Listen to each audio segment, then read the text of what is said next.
Són 17, 10 homes, 7 dones, contractats durant 6 mesos dins d'un programa del Pla de Barris de la Trinitat Vella de Barcelona. Me gusta porque vamos haciendo de todo y vamos cambiando, que si estamos pintando, los cables, la electricidad. Antes trabajaba en panaderías, almacenes, de camarera, pero no había estabilidad, por eso estoy muy contenta con el trabajo.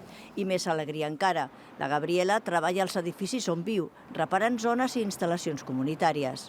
Aquesta oportunitat de feina els hi arriba després de 3 mesos de formació, bé com a paletes, bé en instal·lacions elèctriques i d'aigua.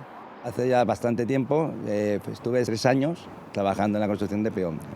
Me apunto para tener más formación y para tener más posibilidades de poder seguir en el ramo este de la construcción.